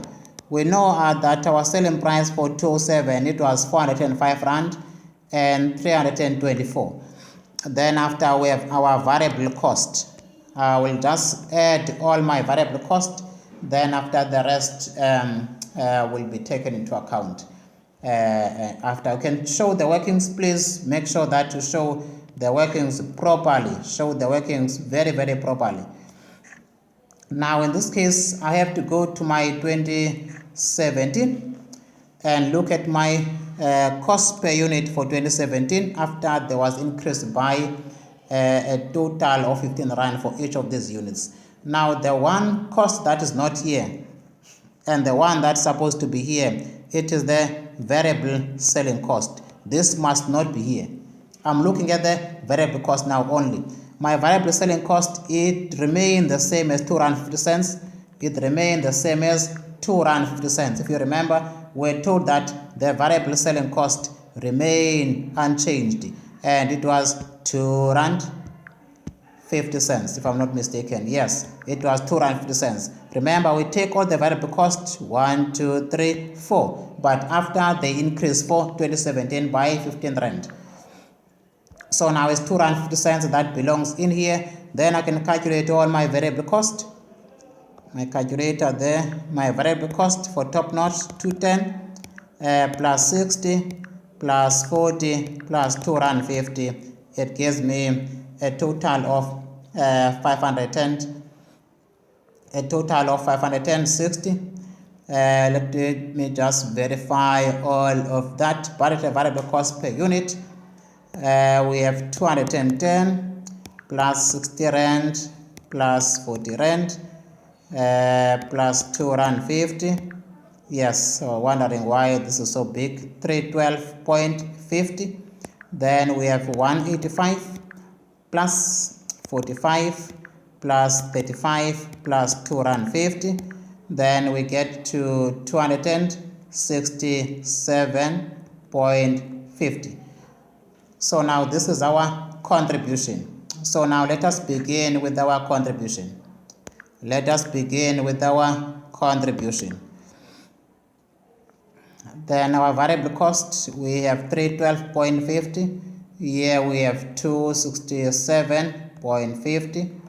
Withdraw line there. Then we get to calculate again. We got 267.50 minus 324. This gives us 56 rand 50 cents. 405 minus 312.5. It gives us 92 rand 50 cents. This will be a contribution per unit. Then we need to multiply this by the sales mix. Then our sales mix, it is 2:3. Then after multiplying this by the sales mix times by 2, we get 185, and 56.5 times by 3, we get 169.50. We add the 2, 185, then this gives us a total of 354 and 50 cents. 354 and 50 cents. This will be our contribution per batch. Contribution per batch. Then after, we need to say our total fixed cost. Our total fixed cost, and our fixed cost, we calculated them to be there 1,950,095. Now our break-even point then becomes easier. We say break-even point is equal to 1,950,095. 1,950,000 and just verify that 1,950,098. We divide that by our break-even point. 1,950,098. Divide this by 354.50. Then this will give us our contribution. This will give us our break-even point per batch. Then we say 1,950,098 divided by 354.50. We get 5,500 points. Let us round it off. 5,501. 5,501 batches. That will be the batches. Then we say for top notch and for Shire, we take the 5,501, we multiply it by 2. We take the 5,501, we multiply it by 3 to get the break-even point for each of these products. 5,501 times 2, that gives us 1,102. Then after, we have 5,501 times by 3, that should be 16,503 units for each of these products. That is how we deal with the break-even point whenever we have two products. Now that we have units at the break-even point, what do? We calculate our margin of safety for the top notch first, for the top notch, and for Shire hood. Then what do? We say expected sales. Margin of safety, please don't abbreviate. We say expected sales. Our expected sales were 13,970 minus 11,002, which is sales at the break-even point divided by expected sales. 13,970. Expected sales minus sales at the break-even point divided by expected sales. Then we do the same thing. Expected sales were 20,955 minus 16,000, which are the 16,503 as we calculated above or just previously. Then we divide this by expected sales of 20,955. I hope you remember when I'm referring to the expected sales. We were provided with the units that we expected to sell. These were the budgeted sales: 19,000, 13,070, and 20,955. 20,955. Now we are calculating the margin of safety percentage. Margin of safety as a percentage: 13,970 minus 11,002 equals, divide by 13,970 equals times 100. We get to 21.25%. Second one, 20,955 minus 16,503 equals, divide by 20,955 equals times by 100. We get to 21.25%. So both of them are the same, 21.25%. That is our margin of safety. Meaning our sales in excess above the break-even point, if they decrease by less than 21.25% for Top Notch and for Shire, we will still be making a profit. But the minute they decrease at above 21.25, our sales in excess above the break-even point, then we start making a loss. But any decrease that is less than these percentages will still be allowing us to be making a profit. But a decrease of exactly this percentage, we are at the break-even point. Then a decrease of just above this percentage, then we're starting to make a loss. Now, with that being said, I have responded then to the requirement that was presented in front of us, which was number H, or it was number G. Yes, it was number G. Then we are now under number H. Then it says that briefly explain why the proposal to adopt IFRS would require a change in the costing method from direct to absorption costing. Why the adoption of the IFRS? Remember, IFRS has its own standards, and currently this organization is using direct method. Why are they using direct method? Because they are not listed in any of the stock exchanges. Therefore, they are not prohibited not to use direct costing. However, with the adoption of the IFRS as their primary financial reporting framework, it means that the direct costing method can no longer be used for external reporting.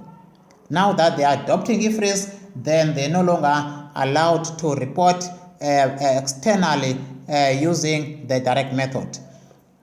Because in terms of the inventory standard of IFRS and International Accounting Standard 2, companies that present their annual financial statements in terms of IFRS are required to adopt absorption costing method. So it is in terms of the inventory standard of IFRS and International Accounting Standard that is enforcing the organization to move from direct to absorption, because that's what the standard says so.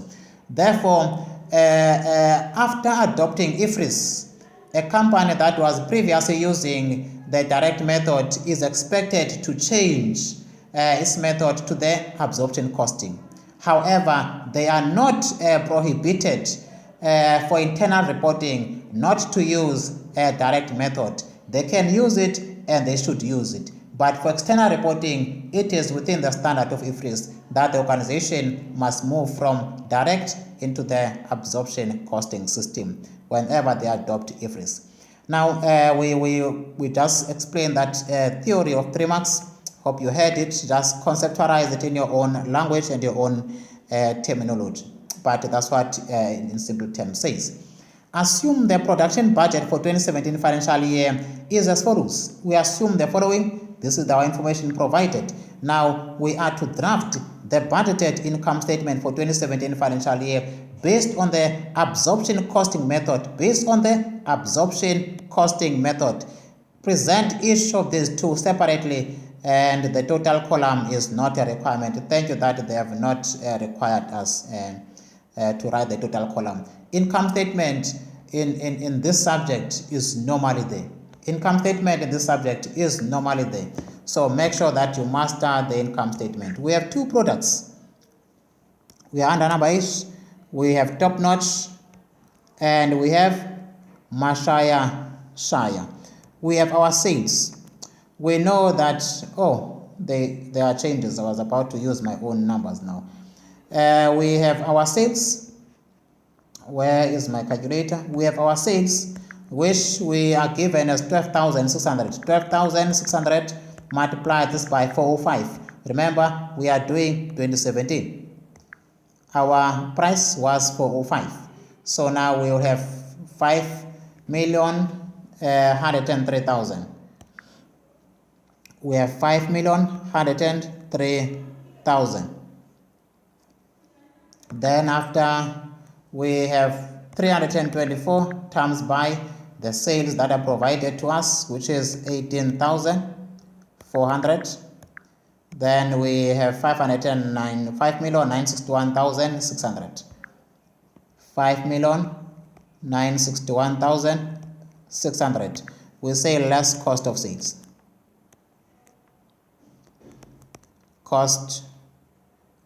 Less cost of sales. Our cost of sales are made of the opening inventory.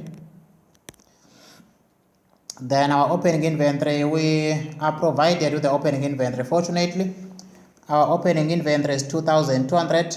We need to know the cost of the previous year. The cost of the previous year, I think you would have noted that the cost of the previous year must be after we have taken into account the 45 rand of the fixed cost. So let's go to the cost of the previous year.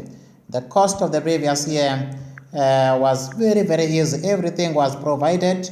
All that we needed was just to add the variable cost. I think we had 310 here and 265 or 267, if my memory still serves me very well. Just verify these figures. If you written them down, then that will be good. 195 plus 45 plus 25 plus 45 will give us 310, yes. And 45 plus 20 plus 30 plus 170 will give us 265. So those were correct. So now we can calculate our opening stock, which is from the figures provided to us in terms of the amount of units that were at the beginning of the period. Opening 2,200 and 3,700 times by 3.7 for Mashaya. Then we get to 980,500. Second one, we have 310 times by 2,200, which gives us 682,000 rands. Then after, we have our production. Units that were produced. How much the cost of the units that were produced for the current year? We should go there and make one adjustment somewhere. Yes, we should be making an adjustment here of that 250 that we adjusted previously. Then our prices remain as they are, taking into account the fixed cost, not forgetting that we have 312.50 and 267.50.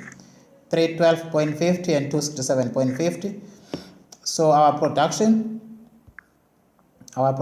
is 13,400 units to be produced. 13,400 and 16,600. So now we say 312,000.50 times by 13,400. Then we get to 4,187,500.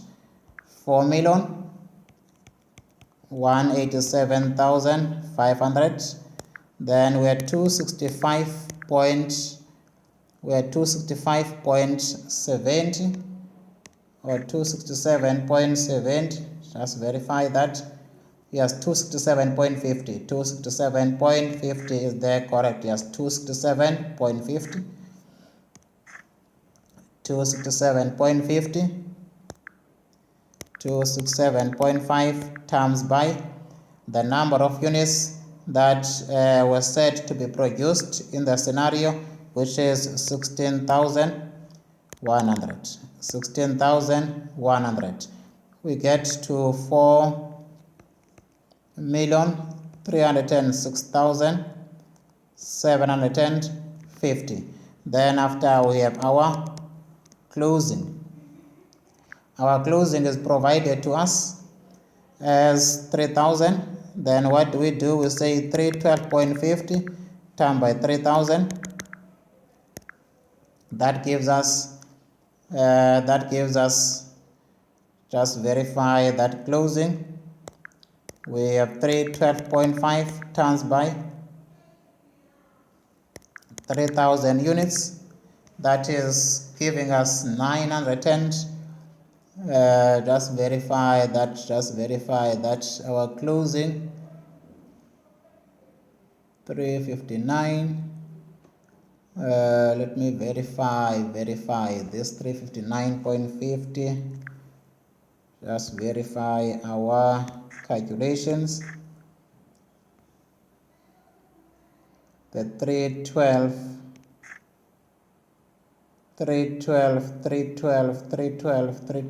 not the very correct. Okay, let me verify this. 210 plus 60 plus 40 plus 49.50. Yep, the 312 was the variable only. We have 359.50. We have 185 plus 45 plus 35 plus 49.50. This is 314. Sorry for that. 314.50. So it's 359.50 and 314.50. That is 349.50, 359.50 and 314.50. That only adjusts our production. We have not went far. Our production is how many units? 13,400. 359.50 times by 13,400. That gives us 4,817,000. That gives us 4,817,300. Then we have another one, 314.50 times by 16,000 of the production. That is given to us 316,100. That is 5,634,50. 5,063,450. Then we go to our closing. 359.50, we multiply that by 2,200 units that are provided to us. We have 359.50 times by 2,200 units. Just verify that closing is 2,200. Oh no, that is 3,000. That was times by 3,000. We get 107. We get closing of 107,800. Then we do the same 314.50 cents times by the closing of the current period, which is 1,400. The closing 1,400 times 1.4, we get 440,300. 440,300. With that, you can now deduct your closing from all other costs. Then after we get to our cost of sales and the gross profit. To our cost of sales and the gross profit. That should be 420,800, and that should give you 5,603,650. Then you deduct, get your gross profit. Gross profit will be accurately 682,200 and 357,950. That becomes your gross profit. Then now what do we deduct? We deduct all other costs that are non-production related. Like for instance, we have our selling cost. There's one expense that I remember, our selling cost. Our selling cost was divided into fixed and variable.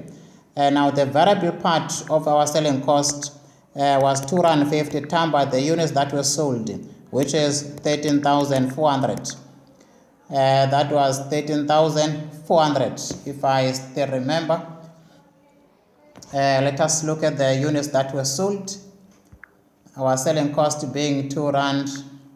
Units sold 12.6. 250 times by 12,600. Then that will be 31,500. So our selling cost has the variable selling cost, which is 31,500. Then 250 times by the number of units that were sold. In this case, 18,400. 18,400. There's your 18.4. We get 46,000 rands. That will be 46,000 rands. Then we have our fixed selling cost. Our fixed selling cost was said to be apportioned, and they gave us how much each of these costs were.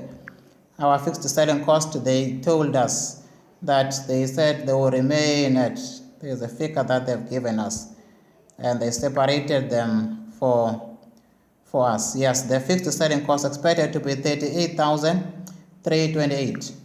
38,328. 38,328. And another one is provided to be 55,970.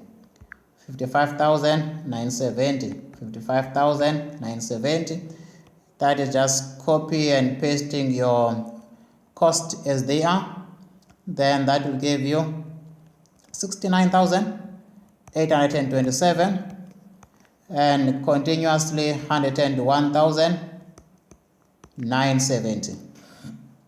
Just saving time in terms of the number that you just need to copy and paste. Before we move to the next step, the next cost will be allocated head office cost. It will be allocated head office cost. That will be allocated head office cost. Allocated head office cost. The allocated head office cost, they said to us it will be allocated in proportion, if you remember, in proportion to the number of units that were budgeted to be sold. In this case, our units budgeted to be produced, or produced, not sold. Our units budgeted to be produced, we are provided 13.4 and 16.1. 13.4 and 16.1. Now that they said they are apportioned in proportion to the number of units that are planning to produce, this is what we plan to produce in this case for 2017 as it is given to us. So now we must work with the figure that we are provided. Now let us say here equal 13,400 plus 16,100. This gives us 29,500. Now you can see what we are doing here is aligned with what they told us in the information provided. I'm just looking for that statement that said that it will be in proportion. Yes. Allocated head office expenses are expected to be apportioned to products based on the budgeted production volume for 2017. Now our budgeted production volume, according to the information provided, this is what we budgeted to produce. So hence I'm using these figures. And now we know our allocated head office cost were 450,000 rands. Were 450,000 rands. If you remember that, this is our allocated, and this was added during the year. That gave us 450,000 rands. So let's allocate that now using these numbers. Then this will be 11 or 13,400 divided by 29,500 equals, multiply this by 450,000 rands. This gives us 20,407. 20,407 minus 450,000 rands. Then this gives us 245593. So that's all. You can still do it the same way. 16,100 divided by 29,500 equal, multiply this by 450,000. then you'll get the same figure. Now, with all that being said, we can get to what we call profit for the period, or net profit for the period. Net profit for the period, and the net profit for the period will give you 407,966, and you'll get here 10,287. That is your profit after most of the expenses have been taken into account except your taxation. Now, with that being said, we then have to be approaching the end of everything. We have to be approaching the end of everything. 2 hours in the next 20 minutes I should be done, or 30 minutes I should be done. It's quite long questions. Good to pause and get a cup of coffee, then after you continue. We are focusing under the black industrialists, the black industrial revolution. What impact does it have on such questions? Now, let us check what is required first. It's only one question. A budgeted only 10 marks. A total budgeted net profit before depreciation and tax for 2017 financial year 18,950 for 3 Plantation division and 775 for Woodworks division was confirmed as feasible. So these are the profits after we have taken into account, including the expense called allocated head office. Then we have to calculate the budgeted return on investment for the 2017 financial year for each of the 2 divisions, and advise Mr. MG if they should accept an invitation to join the bid program, and calculate the budgeted residual income for the financial year for each of the 2 divisions. Now we are to embark on the calculation of the return on investment. Now, calculating the return on investment, we need controllable profit divided by controllable investment. We need controllable profit divided by controllable investment. Now, how do we do that? We first need to read the industrialist scenario. Then after, we know how to deal with this scenario. Now, we are told that in the black industrial Indaba, it says the black industrial Indaba was provisionally requested by the Minister of Education, Minister of Trade and Industry, to accept this black industrialist. Let me go further. Feasible study was done. Each division is expected to retain their autonomy with regards to the depreciable assets. So divisional managers still have autonomy in terms of the depreciable assets and operating funding, meaning now we need to take into account the depreciation in the evaluation of the performance of the divisional manager, because they are still having autonomy under the depreciable assets. Therefore, now Woodworks division is expected to buy 4. Remember, this is Woodworks. We are now dealing with 2 divisions here. I want to make this very clear. We are dealing with 2 divisions, calculating controllable investments. We have 3 Plantation division. We have Woodworks division is 2. And these divisions, they have a net profit before tax. They have net profit before tax, meaning after all the expenses have been calculated. Net profit before tax. And this net profit before tax is provided for both of them. Now we're looking at the net profit before tax of how much? 718,950. 718,950. Then the next one is provided to us. It is 775,450. 775,450.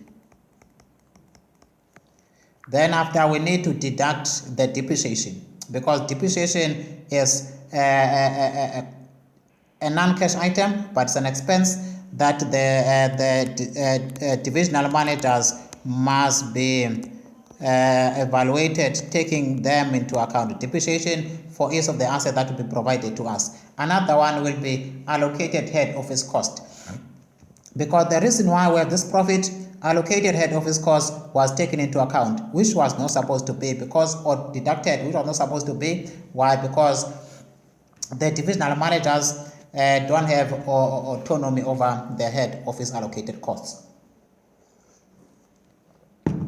Now continue on that same note, reading on the scenario to see what is happening with the depreciations. Now Woodworks, remember, once again I want to bring your attention to one of the information provided above. It's very important to be a mastermind in management accounting. Mastermind. Controllable investments, we had 2.7 million. For which division are we talking about? We are talking about the division. Let us look at the division. Where are we? This is Woodworks division.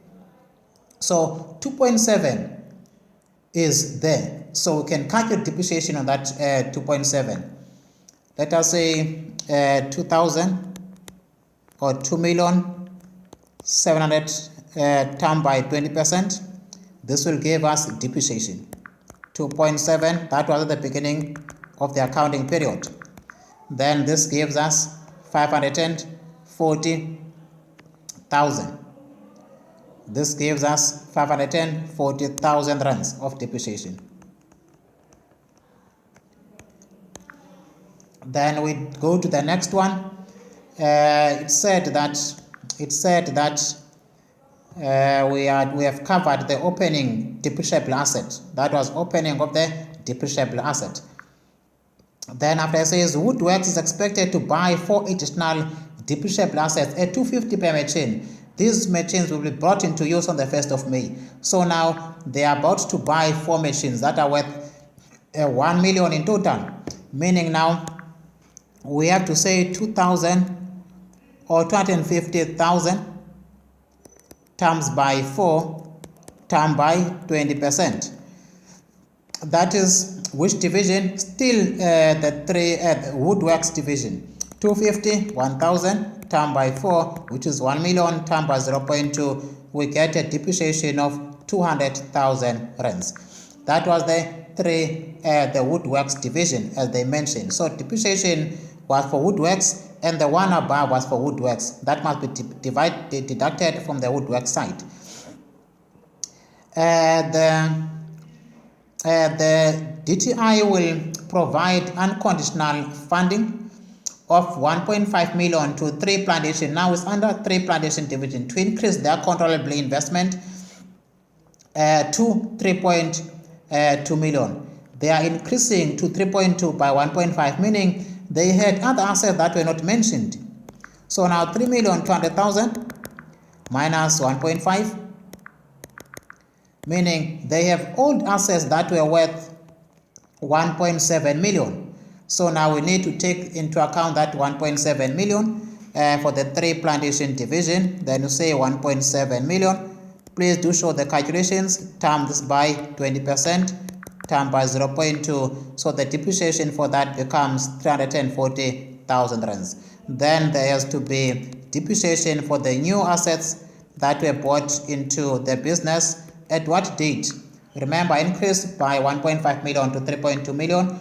Now it further says that the new assets will be brought into use on the 1st of November. November, December, January, February, March, April is the end of the accounting period. So now that will be for 6 months, then you divide by 2, because 6 months is half of a year. So 1.5 million times by 0.2 equals, divide by 2, we get 150,000. 1,500,000. I just forgot 10 times by 20% for the full year, times by 6 over 12, or divide by 2, that will be 150,000 rands. So now the depreciation will be 150,000 rands. Now this has been taken into consideration. Then now we are to totalize all of our depreciation costs, and we write them on top. Here we get 490,000 rands. And here we get 740,000 rands. Very easy to calculate. Then we have allocated head office cost. Allocated head office expense. Head office expense or head office cost. Now that allocated head office cost, we know that under Woodworks it was 450,000 rands. We calculated that one. I'm sure we still remember. The allocated head office cost amounted to 450,000 rands. Remember, there is the allocated. Which division are we? We are under the Woodworks division. So the 450 is for the Woodworks division. Now let us record that 450,000 rands. Remember, this must be added. Why? This allocated head office cost was deducted in the calculation of that net profit before tax. But depreciations were not yet accounted for. Hence now in the statement that was provided to us in the information is also made very clear to us that these profits were before were before the depreciation and tax. The total budgeted net profit before depreciation and tax. So that is why now we are now deducting the depreciation, because it was not deducted, but allocated head office was deducted, yet it was not supposed to be deducted in the evaluation of the divisional manager, the performance of the divisional manager. Now they are telling us further information that there are allocated head office costs that are allocated to the 3 Plantation division. The allocated head office cost for 2017 budgeted to be 175,000 for the 3 Plantation division. The budget head office costs allocated to each division in the discretion of the head office. So that is 175,000, which was already deducted, but it was not supposed to be deducted because the divisional manager does not have autonomy over the head office cost. Then this gives us what we call controllable profit. This gives us what we call controllable profit of 403,950. Here we get to 485,450. This is our controllable profit. Now we need to calculate our controllable investment. Then after we calculate our return on investment so that we can evaluate the performance of this divisional manager, if do they qualify or they do not qualify. Now we're calculating controllable investment. We're calculating controllable investment. Controllable investment. We have 3 Plantation division and Woodworks division. Now we have our assets. Assets before the Industrial Revolution program. We had our assets that were worth 1.7 million, and here we had assets worth 2.7 million. Then we have new assets that were added because of this program, and these new assets were worth 1.5 million, and this one was worth 1 million. Remember, the machine that we bought for 250,000 each. Then what do? We less depreciation. That's all that we do. Our depreciation was 490,000, and 740,000. 490,000 and 740,000. Hope you did correct that one. Therefore now this will give us controllable investment. Our controllable investment becomes 2,710,000 rands and 2,960,000 rands. With that being said, now we can say this deduct from the controllable profit after the capital charged, in order for us to get to what we call residual income. In order for us to get what we call residual income.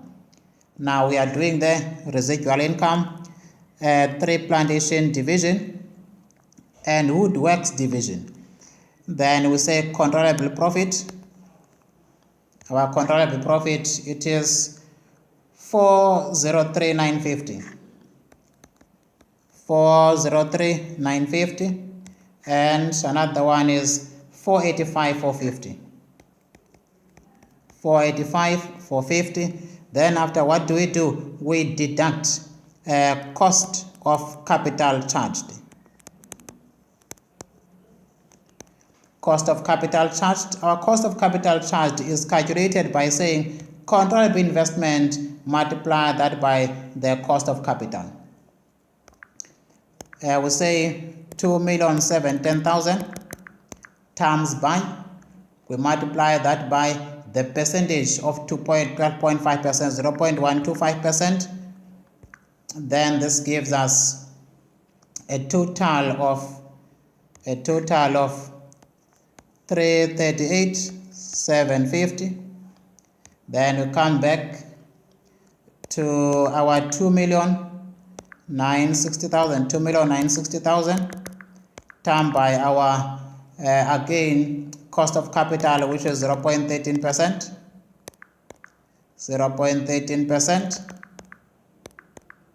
That gives us 384,800. Then we deduct that 384,800.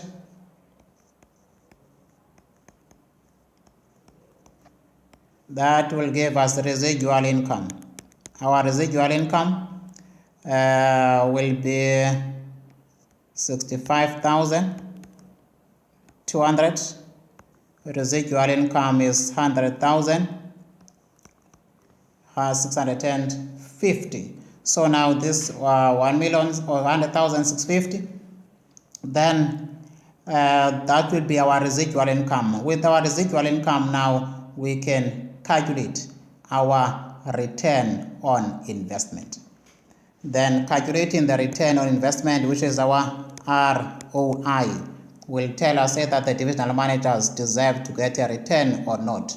Remember, our previous information that I have not shown you the cost of capital. Some of you might be wondering where I'm getting the figures. These are the cost of capital, that I multiplied with from the controllable investment, which is our carrying values.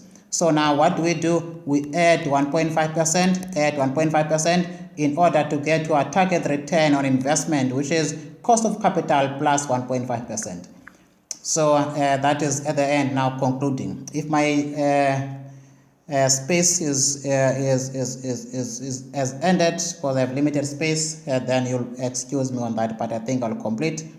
Then now we say controllable profit of 403,950 divided by controllable investment of 2,710,000 equals times by 100. I get 14.90. I get 14.90. 14.91%. Then after we go to the second one, controllable profits. Controllable profit, that is what we're talking about, 485,450 divided by controllable investment, 2,960,000. 2,960,000, another zero there, equals times by 100. We see how much we get, 16.4. 16.4. Then these are our actual return on investment, 16.4, 40%. So now these are the returns on investment. We should be comparing them with the target return on investment. We have our target return on investment, which is 12.5 plus 0.5 plus 1.5, that is 14%. This is the target we're comparing. Second one is 13% plus 1.5, we're getting 14.5. These are the target returns. Target returns as they appear here. These are the target returns. Remember, it was 12.5 plus 1.5 and 13 plus 1.5. Cost of capital plus 1.5%. Now we are to conclude. The conclusion will be the return on investment for 3 Plantation division of 14%, which is this 14%, and Woodworks of 14.5%, which is 13 plus 1.5. Then just put those target returns first. You say the target return are this. Therefore, the calculation of the return on investment is 14.9 for 3 Plantation and 16.4 for Woodworks above respectively. Therefore, now should therefore they accept the invitation to join this program, because the question was, should they partake on this program? They only partake if their target is better than their return is better than their target.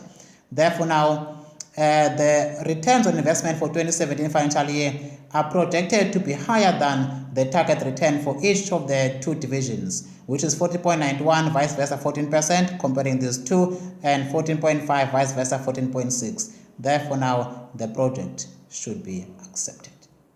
With those words, guys, thank you for your time and listening. These videos take too much time, and I'm trying to record everything these days, the whole 15 marks at once. If you can manage to listen attentively at once and get everything, it will increase your comprehension analysis skills. Make sure that you read the theory that I'm just explaining by words, read the textbook, read your notes. Your textbook is very crucial in most of the theory questions, more especially the non-financial aspect of the subject. With those words, guys, you've been wonderful. Thank you very much.